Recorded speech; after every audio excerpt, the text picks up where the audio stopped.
বিসমিল্লাহির রহমানির রহিম।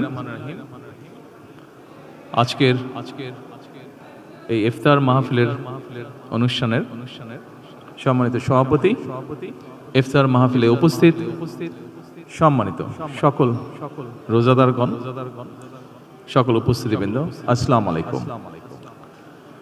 প্রথমে আমি বাংলাদেশ জামাতে ইসলাম এবং তার নেতৃবৃন্দকে আন্তরিকভাবে ধন্যবাদ জানাচ্ছি। আজকে আমাকে, আমার সাথে আমার নেতৃবৃন্দকে এবং আমার সাথে আমার সফর সঙ্গীবৃন্দকে এই ইফতার মাহফিলে দাওয়াত দেওয়ার জন্য। সম্মানিত সকল নেতৃবৃন্দ, উপস্থিতিবৃন্দ, আজকে এখানে শুধু আমি নই, এখানে শুধু বাংলাদেশ জামাতে ইসলামের নেতৃবৃন্দ বা কর্মীবৃন্দই নয়, আমাদের বাইরেও এখানে অন্যান্য আরও রাজনৈতিক দলের নেতৃবৃন্দ আছেন। এখানে আরও অন্যান্য সমাজের অন্যান্য বিভিন্ন স্তরের বিভিন্ন সম্মানিত ব্যক্তিবর্গ উপস্থিত আছেন আজকের এই ইফতার মাহফিলে। আজকে আমরা একটি গুরুত্বপূর্ণ সময় সকলে এখানে একত্রিত হয়েছি। দেশের একটি গুরুত্বপূর্ণ সময়। কিছুদিন আগে দেশে নির্বাচন হয়েছে। এই নির্বাচনের মাধ্যমে গণতন্ত্রের যাত্রা শুরু হয়েছে। যে গণতন্ত্রের জন্য বাংলাদেশের মানুষ প্রায় এক যুগেরও বেশি সময় ধরে অকাতরে জীবন দিয়েছে, বিভিন্ন অত্যাচার, নির্যাতন, গুম, খুনের শিকার হয়েছে।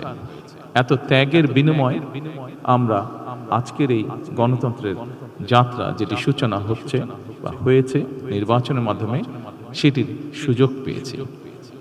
এই ত্যাগের মাধ্যমে, এই আত্মত্যাগের মাধ্যমে হাজারো মানুষের অত্যাচার, লক্ষ মানুষের নির্যাতনের মাধ্যমে আমরা আমাদের বাক, ব্যক্তি স্বাধীনতা, গণতান্ত্রিক অধিকার চর্চার সুযোগ আমরা ফিরে পেয়েছি। সেজন্যই প্রথমেই আসুন আমরা আল্লাহর দরবারে শুকরিয়া আদায় করি। সম্মানিত উপস্থিতিবৃন্দ, বাংলাদেশের মানুষ আজকে অনেক প্রত্যাশা নিয়ে, অনেক আকাঙ্ক্ষা নিয়ে, অনেক আশা নিয়ে আমাদের সকলের দিকে তাকিয়ে আছে, বিশেষ করে রাজনৈতিক দলগুলোর দিকে তাকিয়ে আছে। আজকে আমাদের এই ইফতার মাহফিলে আসুন আমরা আল্লাহর নামে শপথ গ্রহণ করি যে আমাদের আগামী দিনের কাজগুলো হবে এই দেশের মানুষের ভাগ্য পরিবর্তনের জন্য।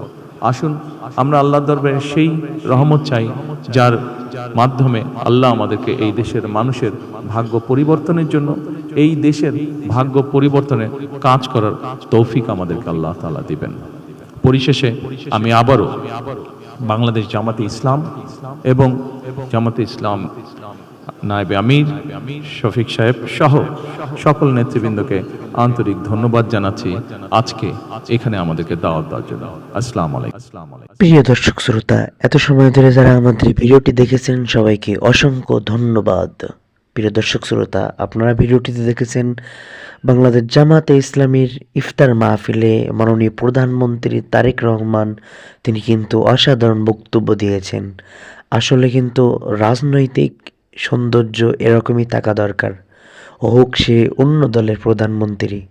তবে এরকম প্রধানমন্ত্রী বিরোধী দলের সাথে এমনভাবে ইফতার করেছে, আসলে বাংলাদেশের জন্য একটা সুসংবাদ। প্রিয় দর্শক শ্রোতা, এরকম ইসলামিক ক্যাটাগরি ভিডিও পেতে আমাদের ইমরান ইসলামিক লেকচার ইউটিউব চ্যানেলটি সাবস্ক্রাইব করুন।